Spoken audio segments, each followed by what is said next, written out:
آپ حضرات کے سامنے یہ زمانہ جاہلیت کے چند مسلمین کا مختصر احوال میں نے پیش کیا، جس سے معلوم ہوتا ہے کہ جاہلیت جس دور کو کہا جاتا ہے، یعنی اسلام سے قبل، اس دور میں بھی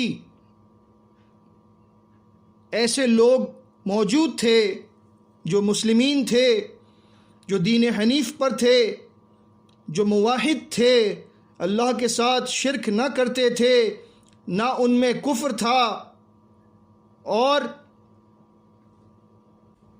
اسی نسبت سے ہم کہہ سکتے ہیں کہ زمانہ جاہلیت کی ہر بات کو اسلام نے یکسر مسترد نہ کیا، بلکہ وہ معاملات جو جاہلیت میں تھے کہ جن میں کوئی خرابی نہ تھی، ان کو بدستور قائم رکھا گیا۔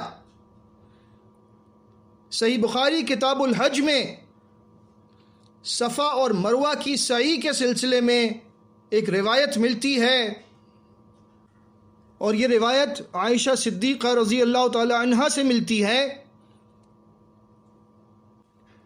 کہ زمانہ جاہلیت میں بھی لوگ احرام باندھا کرتے تھے طواف سے پہلے۔ الحمدللہ احرام کی اس سنت کو اللہ کے نبی صلی اللہ علیہ وسلم کی ہی گویا کہ اب سنت سمجھا جاتا ہے، حالانکہ احرام کا باندھنا یہ اسلام کے آنے سے قبل بھی مشرکین مکہ کے اندر اس کا دستور تھا، لیکن اسلام نے اس کو بھی برقرار رکھا۔ پھر آپ دیکھیے ابو داؤد میں کتاب تفریعی ابواب الطلاق، یعنی طلاق کے احکام اور مسائل پر مبنی جو کتاب ہے، اس میں وجوہ النکاح التي کان یتناکح بها اہل الجاہلیہ کا باب قائم کیا ہے امام ابو داؤد نے، کہ زمانہ جاہلیت میں جو نکاح ہوا کرتے تھے ان کا بیان ہے۔ اور یہ روایت بھی عائشہ صدیقہ رضی اللہ تعالی عنہا سے ہے صحیح سند سے، کہ جس میں وہ 4 قسم کے نکاحوں کے بارے میں بتاتی ہیں کہ 4 قسم کے نکاح ہوا کرتے تھے ایام جاہلیت میں، جن میں سے پہلی قسم یہ تھی جس کے بارے میں وہ فرماتی ہیں کہ ایک تو وہی قسم ہے جس طرح سے آج نکاح ہوا کرتا ہے، منہا نکاح الناس اليوم، کہ جس طرح سے آج یعنی اسلام لانے کے بعد لوگ نکاح کرتے ہیں کہ کوئی شخص کسی عورت کے لیے پیغام بھیجتا ہے اس کے بھائی یا اس کے والد کے ذریعے، تو یہ نکاح ایام جاہلیت کے 4 اقسام کے نکاح جو ہوتے تھے ان میں سے ایک تھا، لیکن اسے بھی اسلام نے برقرار رکھا اور اس کو جائز قرار دیا۔ لہٰذا جاہلیت سے جڑی ہر چیز کو مطلقاً حرام سمجھنا، کفر سمجھنا یا شرک سمجھنا یہ ہماری کم علمی ہے۔ مزید سنیے، صحیح بخاری کتاب الحج میں ہے باب التجارہ ایام الموسم والبیع فی اسواق الجاہلیہ، زمانہ حج میں تجارت کرنے کا باب اور جاہلیت کے بازاروں میں خرید و فروخت کرنے کا بیان۔ روایت اس کے تحت عبداللہ ابن عباس رضی اللہ تعالی عنہما سے ہے، وہ فرماتے ہیں کہ کان ذو المجاز وعکاز متجر الناس فی الجاہلیہ، ذو المجاز اور عکاز کے نام سے جاہلیت کے دور میں 2 بازار لگا کرتے تھے۔ فلما جاء الاسلام کأنہم کرہوا ذلک، پھر جب اسلام آیا تو لوگوں نے جاہلیت کے ان بازاروں میں خرید و فروخت کرنا برا خیال کیا، حتی نزلت، یہاں تک کہ اللہ رب العزت نے سورہ بقرہ کی آیت نازل فرمائی، لیس علیکم جناح ان تبتغوا فضلا من ربکم، کہ تم پر کوئی گناہ نہیں کہ تم اپنے رب کا فضل تلاش کرنے کے لیے ان بازاروں میں خرید و فروخت کرو۔ معلوم ہوا کہ جاہلیت سے جڑی ہر چیز کو حرام سمجھنا، کفر سمجھنا، شرک سمجھنا، اس بات کی تردید اسلام نے خود کی ہے۔ تحقیق کرنی پڑتی ہے کہ جاہلیت میں سے کون سا کام حرام قرار دیا گیا ہے اور کون سا کام بدستور جائز قرار دیا گیا ہے۔ جاہلیت کے دور سے جڑی ہر بات کو، ہر چیز کو صرف لفظ جاہلیت کے جڑ جانے کی وجہ سے یہ خیال نہ کیجئے کہ جناب اس چیز میں کوئی اتنی بڑی قباحت ہے کہ بس جاہلیت کا لفظ لگ گیا تو لہٰذا اب یہ اسلام سے باہر کوئی چیز ہو گئی۔ اس بات کو کھلے ذہن کے ساتھ اس پر غور کیجئے اور سمجھنے کی کوشش کیجئے۔ پھر آتے ہیں ترمذی کتاب النذور والایمان، صحیح سند سے روایت موجود ہے، باب ما جاء فی وفاء النذر، نظر پوری کرنے کا بیان ہے۔ عبداللہ ابن عمر رضی اللہ تعالی عنہ سے مروی ہے کہ عمر رضی اللہ تعالی عنہ نے، جو ان کے والد محترم ہیں، فرمایا قلت یا رسول اللہ انی کنت نذرت ان اعتکف لیلۃ فی المسجد الحرام فی الجاہلیہ، کہ میں نے کہا اے اللہ کے رسول صلی اللہ علیہ وسلم، میں نے جاہلیت میں نظر مانی تھی کہ ایک رات مسجد حرام میں اعتکاف کروں گا۔ اب اس نظر کے بارے میں بتائیے کہ میں کیا کروں۔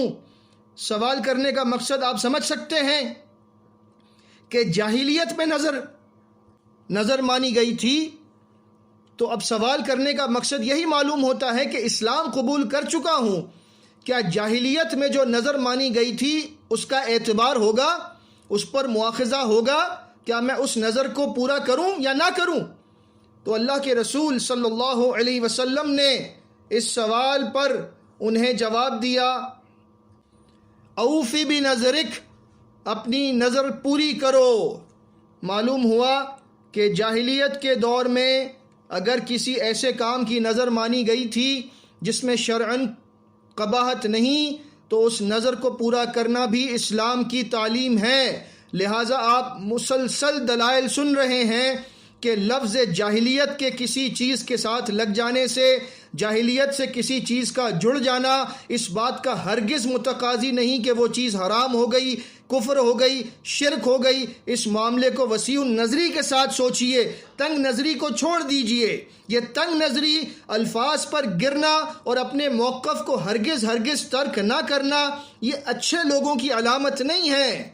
جب آپ کے سامنے دلائل پیش کیے جائیں قرآن و حدیث سے، صحابہ کرام کے اجماع سے، اور محدثین نے جو ابواب قائم کیے ہیں اور جو انہوں نے ان سے مسائل اخذ کیے ہیں، جب ان باتوں کو آپ کے سامنے رکھا جائے تو کھلے دل سے ان باتوں کو تسلیم کیجئے، اور یہ نہ سوچئے کہ اب میں اتنے سالوں کے بعد اگر اس بات کو مان لوں گا تو پھر میں جن لوگوں سے اختلاف کر چکا ہوں، جن لوگوں سے میں دشمنی مول لے چکا ہوں، یا میں جن رشتہ داروں کو ناراض کر چکا ہوں، اب میں انہیں جا کر کیا منہ دکھاؤں گا؟ نہیں، یہ نہ سوچئے۔ لوگ اگر تھوڑے دنوں کے لیے، کچھ وقت کے لیے آپ سے ناراض ہوں گے تو کوئی بات نہیں ہے، اللہ راضی ہو جائے۔ میں جانتا ہوں بہت سارے لوگ یہ سوچ ان کے دلوں میں ہے، کیونکہ وہ مجھ سے ان باتوں کو شیئر کر چکے ہیں، کہ ہم اس طرح سے اگر اب لوگوں کو جا کر کہیں گے کہ ہم مسئلہ بیعت پر یا جماعت سے دور رہنے والوں کے معاملے میں جو ہمارا سخت موقف تھا، اگر اب ہم جا کر کہیں گے کہ ہم غلطی پر تھے تو لوگ ہمارا مذاق اڑائیں گے۔ نہیں، مذاق نہیں اڑائیں گے، وہ آپ کو ضرور، اگر کچھ عرصہ آپ کے ساتھ ایسا معاملہ رہا تب بھی آپ کو اجر ملے گا۔ آپ نے اللہ کی رضا کے لیے رجوع کیا ہے، آپ نے اللہ کی رضا کے لیے حق کو بیان کیا ہے۔ آپ لوگوں کی پرواہ نہ کیجئے، ملامت کرنے والوں کی ملامت کی پرواہ مومن نہیں کیا کرتا۔ آپ کے سامنے میں موجود ہوں، آپ کیا سمجھتے ہیں کہ مجھے باتیں نہیں سنائی جا رہی؟ کیا میرے خلاف مجھ پر جملے نہیں کسے جا رہے؟ کیا میرے اپنے ہی جن سے جماعت میں مجھے اتنی محبت ملی؟ کل ہی ایک بھائی کا مجھے میسج آیا بیرون ملک سے کہ آپ ہمارے فیورٹ ہوا کرتے تھے، آپ کو کیا ہو گیا؟ ان کی یہ بات سن کر مجھے وہ آیت یاد آ گئی سورہ ہود کی، جہاں پر صالح علیہ السلام کی قوم نے ان سے کہا، جب انہوں نے توحید کی دعوت پیش کی، قد کنت فینا مرجوا قبل ھذا، اے صالح تمہاری اس بات سے پہلے تو ہم تم سے بڑی امیدیں لگائے بیٹھے تھے، تمہیں کیا ہو گیا ہے؟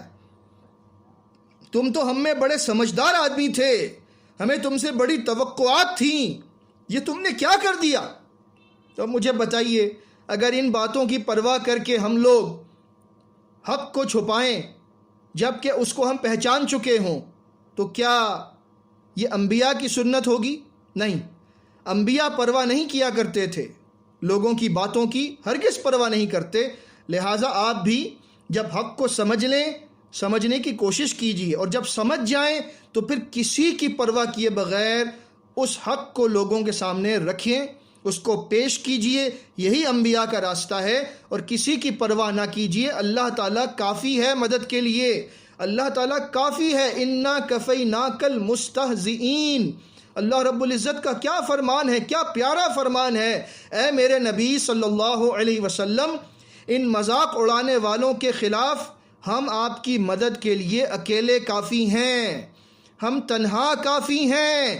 الیس اللہ بکاف عبدا ویخوفونک من دونہ، کیا اللہ اپنے بندے کے لیے تنہا کافی نہیں ہے کہ یہ لوگ تجھے دوسروں سے ڈراتے ہیں؟ کیا میں حقدار نہیں، کیا اللہ حقدار نہیں کہ اس سے سب سے زیادہ ڈرا جائے؟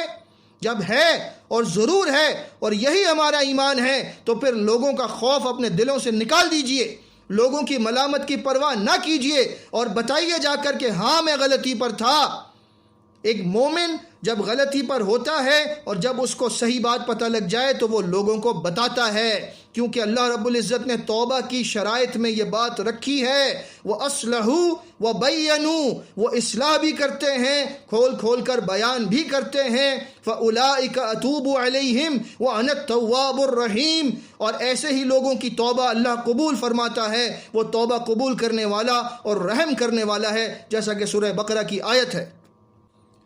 اب ہم آتے ہیں، جب اسلام آ گیا اور اسلام کے آنے کے بعد بھی ہمیں کچھ ایسی روایات ملتی ہیں جہاں پر صحابہ کرام رضوان اللہ علیہم اجمعین میں سے بعض نے کچھ ایسے کام کیے جو جاہلیت پر مبنی تھے، لیکن ان جاہلیت پر مبنی کاموں کے کرنے سے ان کے شرف صحابیت پر کوئی فرق نہ پڑتا، نہ نعوذ باللہ من ذالک وہ اسلام سے خارج ہو جاتے، نہ وہ جاہلیت کی طرف دوبارہ لوٹ جاتے، بلکہ وہ بدستور مسلم مومن اور صحابی رہتے۔ مثال کے طور پر صحیح بخاری کتاب الایمان میں باب ہے، باب المعاصی من امر الجاہلیہ ولا یکفر صاحبها بارتکابها الا الشرک۔ امام بخاری نے کیا خوبصورت باب باندھا ہے، اللہ اکبر۔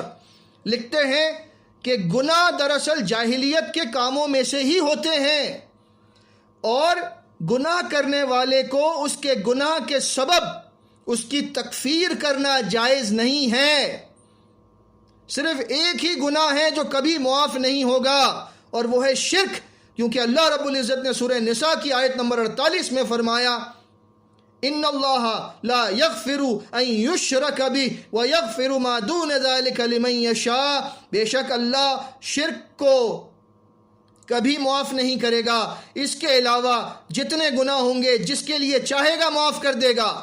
اور اس کے تحت وہ حدیث لاتے ہیں، معرور رحمہ اللہ فرماتے ہیں، لقیت ابا ذر بالربذہ وعلیہ حلہ وعلی غلامہ حلہ، میری ملاقات ہوئی ابو ذر غفاری رضی اللہ تعالی عنہ سے ربذہ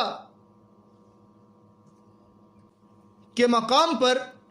میں نے دیکھا کہ وہ ایک جوڑا پہنے ہوئے تھے اور ان کا غلام بھی بالکل اسی طرح کا جوڑا پہنے ہوئے تھا۔ فسألتہ عن ذلک، تو میں نے ان سے پوچھا کہ یہ کیا ماجرا ہے، غلام کا لباس آپ کے لباس کے جیسا ہے۔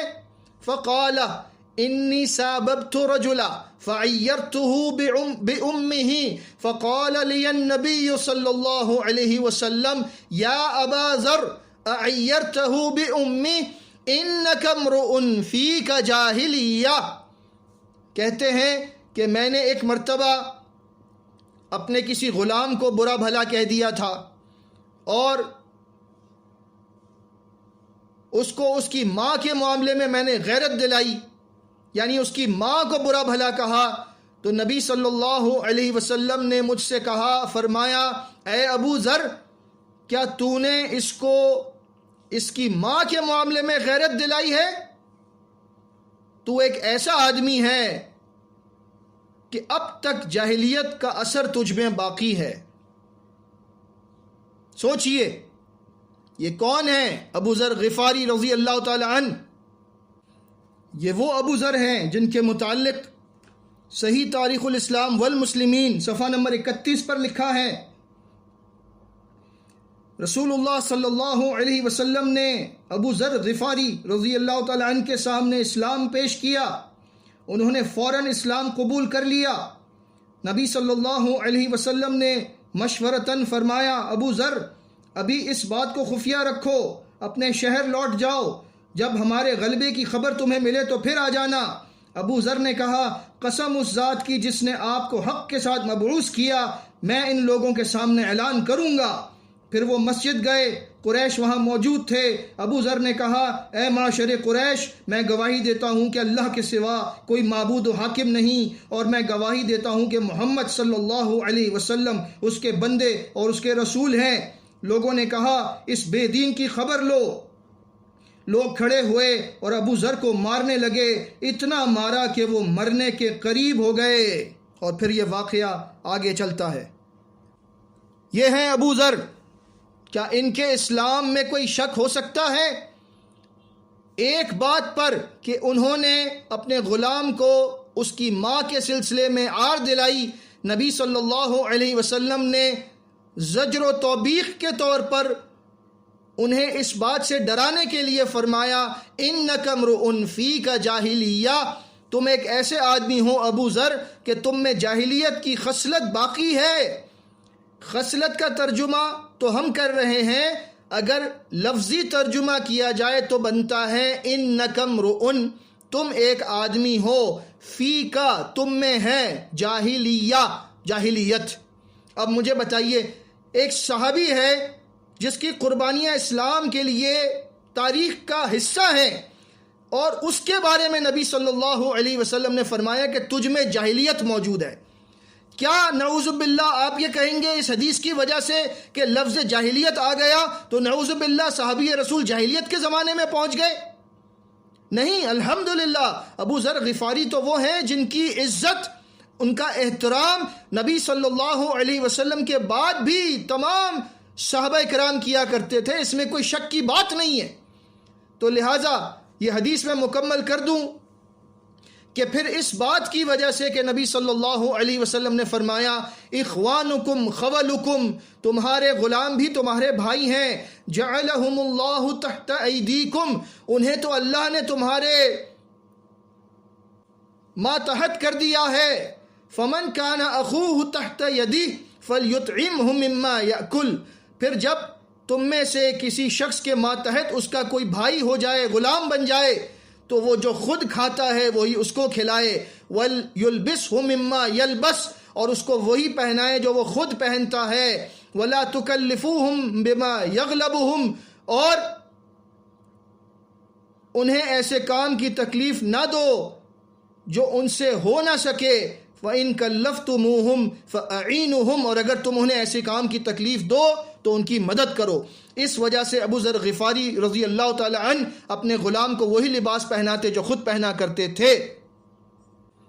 پھر ہم چلتے ہیں صحیح بخاری اور صحیح مسلم کی متفق علیہ روایت، جابر رضی اللہ تعالی عنہ سے مروی ہے کہ کسی غزوے میں شریک تھے اللہ کے نبی صلی اللہ علیہ وسلم، اتنے میں مہاجر اور انصار میں سے ایک لڑکا آپس میں، مہاجرین کا اور ایک انصار کا، وہ آپس میں کسی بات پر الجھ گئے۔ انصاری لڑکے نے کہا، اے انصار میری مدد کے لیے آ جاؤ۔ جب یہ بات مہاجر لڑکے نے سنی تو اس نے کہا، مہاجروں میری مدد کے لیے آ جاؤ۔ جب اللہ کے رسول صلی اللہ علیہ وسلم نے یہ آواز سنی تو خیمے سے باہر تشریف لائے اور فرمایا، ما بال دعوی جاہلیہ، یہ کیا جاہلیت کی سی پکار ہے؟ جب لوگوں نے بتایا تو فرمایا، دعوہا فإنہا منتنہ، اس کو چھوڑ دو، یہ بدبودار پکار ہے، یہ خبیث پکار ہے۔ مجھے بتائیے، مہاجرین اور انصار آمنے سامنے آ گئے. ان دونوں لڑکوں کے آپس میں الجھنے کی وجہ سے نبی صلی اللہ علیہ وسلم فرماتے ہیں ما بال دعوی جاہلیہ، یہ کیا جاہلیت کی پکار ہے، یہ کیا قوم پرستی کی پکار ہے؟ کیا آپ کہہ سکتے ہیں کہ اس غزوے میں شریک تمام مہاجرین اور انصار جاہلیت میں جا پڑے تھے؟ کیا آپ یہ کہہ سکتے ہیں کہ وہ اسلام سے خارج ہو چکے تھے؟ کیا لفظ جاہلیت جہاں بھی آئے اس کا یہی مفہوم ہوگا کہ جاہلیت سے مطلب ہے کہ اسلام سے خارج ہو گیا؟ کیا بات ہے، کیا علم ہے! علم حاصل کیجئے، سمجھ بوجھ حاصل کیجئے. ہمارے ہاں افسوس کے ساتھ میں یہ بات کہتا ہوں کہ ایک زمانہ گزرا ہے اس امت پر جب علماء زیادہ ہوا کرتے تھے، خطباء کم ہوا کرتے تھے، یعنی خطیب حضرات. آج یہ حالت ہے کہ خطباء زیادہ ہیں، علماء کم ہیں، بلکہ نہ ہونے کے برابر ہیں. اور جو بننے کی کوشش کرتے ہیں، جیسا کہ ہم دیکھتے ہیں جو حالات پیدا کر دیے جاتے ہیں کہ جو بھی عالم اپنی تحقیق پیش کرنا چاہتا ہے تو اس کے ساتھ یہ معاملات کیے جاتے ہیں. اللہ تعالیٰ اصلاح فرمائے. ہندوستان میں آپ دیکھ لیجئے جماعت المسلمین ہند، جہاں پر ایک فعال مدرسہ قائم ہو چکا تھا، جہاں پر بڑی محنت کے ساتھ جماعت کے علماء، اساتذہ کرام، وہ بڑی محنت کے ساتھ بچوں کو تیار کر رہے تھے. مستقبل کے لیے علماء کی ایک کھیپ تیار ہو رہی تھی. میں تفصیل میں نہیں جانا چاہتا، لیکن بات یہ ہے کہ آپ خود اس بات کو سمجھیں.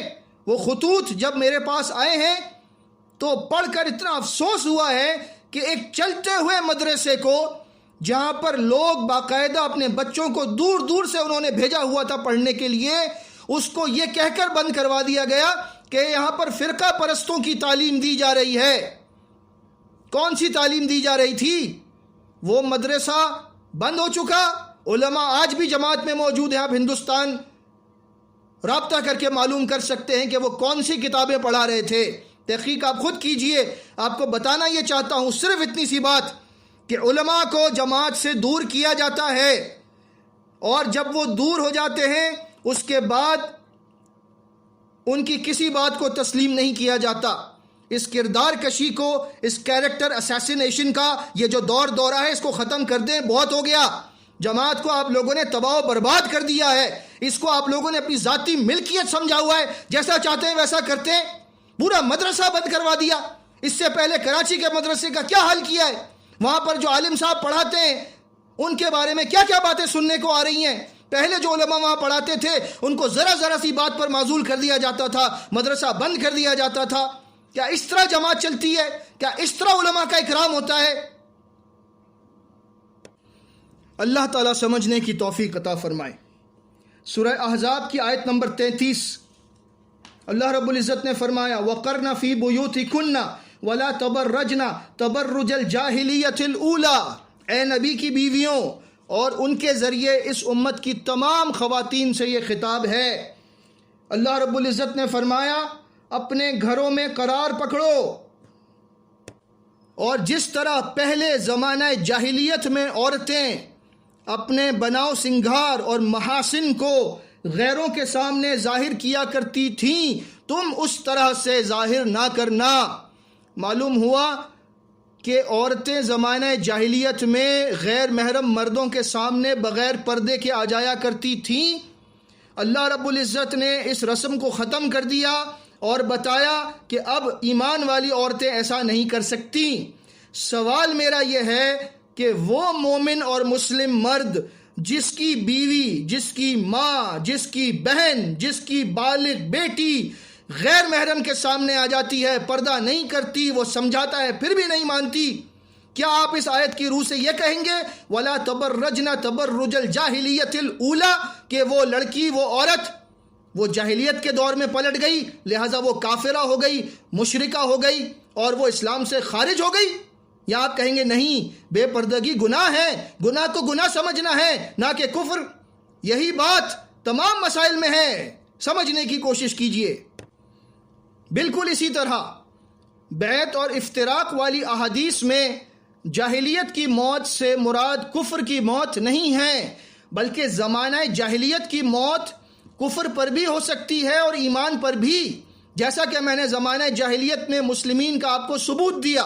زید بن عمر بن نفیل جاہلیت کے زمانے میں ہی فوت ہو چکے تھے اور وہ دین حنیف پر تھے۔ خود مسعود احمد صاحب رحمۃ اللہ علیہ نے انہیں لکھا ہے زید بن عمر بن نفیل رضی اللہ تعالی عنہ۔ لہذا زمانہ جاہلیت کی موت ایمان پر بھی ہو سکتی ہے۔ جو شخص دین اسلام پر قائم رہے، کفر و شرک سے بچا رہے، اس کی موت اسلام پر ہی ہوگی۔ جاہلیت کی ایک خصلت انتشار اور اختلاف بھی ہے۔ لوگ مختلف قبائل اور اقوام میں منقسم اور منتشر تھے، کسی نظم و ضبط کے پابند نہ تھے۔ اسلام نے اتحاد اور اتفاق کو قائم کیا۔ قیام خلافت کے بعد جب امت کا ایک گروہ خلیفہ پر مجتمع ہو جائے، اجتماعیت قائم ہو جائے، پھر کوئی شخص اس اجتماعیت سے دور رہے تو اس کی موت جاہلیت کی ایک خصلت پر ہوگی، یعنی انتشار اور اختلاف پر، نہ کہ کفر اور شرک پر۔ اور اب میں آپ کے سامنے حافظ ابن حجر رحمہ اللہ کی فتح الباری کتاب الفتن کی حدیث من رأى من اميره شيئا يكرهه فليصبر عليه فإنه من فارق الجماعة شبرا فمات الا مات میتة جاہلیہ کی شرح پیش کر کے اس مضمون کو ختم کرتا ہوں اور فیصلہ آپ پر چھوڑتا ہوں۔ جلد نمبر 13 ہے، صفحہ نمبر 10 ہے، اور لکھتے ہیں والمراد بالمیتة الجاہلیہ وہی بکسر المیم حالة الموت كموت اہل الجاہلیۃ على ضلال وليس له امام مطاع لانهم كانوا لا يعرفون ذلك۔ کہ لفظ میتا جو میتتن جاہلیہ میں ہے، یہ میم کی کسرہ کے ساتھ ہے، یعنی میم کے نیچے زیر ہے، میتا نہیں ہے، میتا ہے۔ اور جاہلیت کی موت سے مراد اہل جاہلیت کے لوگوں جیسی حالت موت ہے جو بے راہ روی پر تھی، کہ اس وقت اس زمانے میں ان کا کوئی فرما روا، کوئی امام نہ تھا، چونکہ وہ لوگ اسے نہیں جانتے تھے کہ وہ ایک حکمراں کے منظم نظام کے تحت رہتے ہوں، یعنی کہ وہاں پر قبائلی نظام تھا، ہر آدمی جیسے کہا جاتا ہے جس کی لاٹھی اس کی بھینس، یہ نظام تھا وہاں پر، کوئی منظم طریقہ کار نہیں تھا جو اسلام نے متعارف کروایا۔ اور پھر بڑے واضح الفاظ میں، کیٹیگوریکل الفاظ میں لکھتے ہیں وَلَيْسَ الْمُرَادُ أَنَّهُ يَمُوتُ كَافِرًا۔ جاہلیت کی موت مرنے سے یہ مراد ہرگز نہیں ہے کہ وہ کافر مرا، بل يَمُوتُ عَاصِيًا، بلکہ وہ گناہگار ہی مرا اگر کہا جائے۔ وَيَحْتَمِلُ أَن يَكُونَ التَّشْبِيهُ عَلَى ظَاهِرِ، یہ بھی احتمال ہے کہ یہ تشبیہ اس کے ظاہر پر ہو۔ اس صورت میں وَمَعْنَاهُ أَنَّهُ يَمُوتُ مِثْلَ مَوْتِ الْجَاهِلِي وَإِن لَّمْ يَكُنْ هُوَ جَاهِلِيًّا أو أن ذلك ورد مورد الزجر والتنفير وظاهره غير مراد ويؤيد أن المراد بالجاهلية التشبيه۔ اس کے معنی یہ ہے کہ وہ دور جاہلیت کے فرد کی طرح مرے گا، اگرچہ وہ خود دور جاہلیت کا فرد نہ بھی ہو، یا یہ حدیث زجر و توبیخ کے لیے وارد ہوئی ہے، ڈرانے کے لیے، اور اس کا ظاہر مراد نہیں ہے۔ کون لکھتا ہے؟ حافظ ابن حجر رحمہ اللہ۔ یہ وہی حافظ ابن حجر ہیں جن کی شرح فتح الباری کے متعلق تلاش حق صفحہ نمبر 191 پر لکھا ہے کہ مستند شرحیں یہ ہیں، فتح الباری، نیل الاوطار وغیرہ۔ الحمدللہ یہی بات کہ یہ موت کفر پر نہیں ہوگی، وہ کافر نہیں مرے گا، بلکہ اس کی موت اگرچہ سمجھا جائے تو ایسی ہوگی جیسے جاہلیت کے زمانے میں لوگ بغیر امیر کے مر جایا کرتے تھے، اور اگر اس کو تصور کیا بھی جائے تو ہمارے کتابچوں کا مجموعہ 591 نمبر ہے، لکھا ہے الغرض عبادہ ابن صامت کا بیعت نہ کرنا اگر ثابت ہو جائے تو یہ ان کی غلطی ہوگی، غلطی کرنے کا جواز اس سے نہیں نکالا جائے گا۔ فللہ الحمد۔ ہمارے اپنے کتابچے میں یہ بات موجود ہے کہ غلطی ہو جائے گی، غلطی میں اور کفر میں بڑا فرق ہوتا ہے، لہذا جاہلیت کے لفظ سے دھوکہ نہ کھائیے، اپنے عقیدے کی اصلاح کیجیے۔ اللہ کے فضل و کرم سے آپ کے سامنے خلفۂ راشدین، صحابہ کرام رضوان اللہ علیہم اجمعین کے اجماع سے اس بات کو ثابت کر دیا گیا ہے کہ خلیفہ وقت کی بیعت نہ کرنے کے باوجود جماعت المسلمین حقیقی سے افتراق کرنے کے باوجود بھی ایسا کرنے والا مسلم رہتا ہے، جماعت کا فرد رہتا ہے اور اس کے ایمان پر کوئی شک نہیں ہوتا۔ اب آپ کے ہاتھ میں فیصلہ ہے کہ آپ کیا کہتے ہیں اور کیا سمجھتے ہیں۔ کیا اب بھی بغیر کسی دلیل کے علماء کی تقلید کرتے کرتے ہی اپنے فہم پر قائم رہیں گے، یا صحابہ کرام کی طرف جو ان کا فہم تھا، جو ان کا اجماع تھا، اس کی طرف جائیں گے؟ آپ خود سوچ لیجئے۔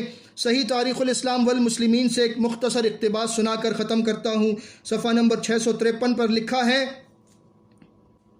غرض یہ کہ صحابہ کرام بڑے بابرکت لوگ تھے۔ ان کا زمانہ جو تقریباً 110 ہجری تک باقی رہا، خیر و برکت کا زمانہ تھا۔ صحابہ ایمان، خلوص اور للہیت سے سرشار تھے، تقوی شعار تھے، لہٰذا ایسی جماعت کے متعلق کسی قسم کی بدگمانی کرنا شان ایمان نہیں۔ وہ کوئی فعل ایسا نہیں کرتے تھے جس میں رضائے الہی کے لیے جستجو نہ ہو۔ ان کے تمام افعال نیک نیتی پر مبنی تھے۔ ان سے کسی غلطی کا ہو جانا تو ممکن ہے، لیکن یہ قطعاً ناممکن ہے کہ وہ اس غلطی میں نیک نیت نہ ہو اور اللہ کی رضا پر دنیاوی مفاد کو ترجیح دیں۔ اگر تلاش سے کوئی غلطی ہمیں ان کی مل بھی جائے تو ہم قطعی طور پر یہ فیصلہ نہیں کر سکتے کہ جس غلطی کو ہم غلطی سمجھ رہے ہیں وہ ان کے فہم میں بھی غلطی تھی یا نہیں۔ الحمدللہ، جس غلطی کو ہم غلطی سمجھ رہے ہیں وہ صحابہ کرام کے فہم میں غلطی نہیں تھی۔ وہ اپنے ساتھیوں کو، اپنے مسلم بھائیوں کو مسلم سمجھتے تھے اور ہم نہیں سمجھ رہے، ہم غلطی پر ہو سکتے ہیں، وہ جماعت المسلمین غلطی پر نہیں ہو سکتی۔ اللہ رب العزت ہمیں سمجھنے کی توفیق عطا فرمائے۔ وما توفیقی الا باللہ، علیہ توکلت والیہ انیب، والحمد للہ رب العالمین۔ اقول قولی ھذا واستغفر اللہ لی ولکم۔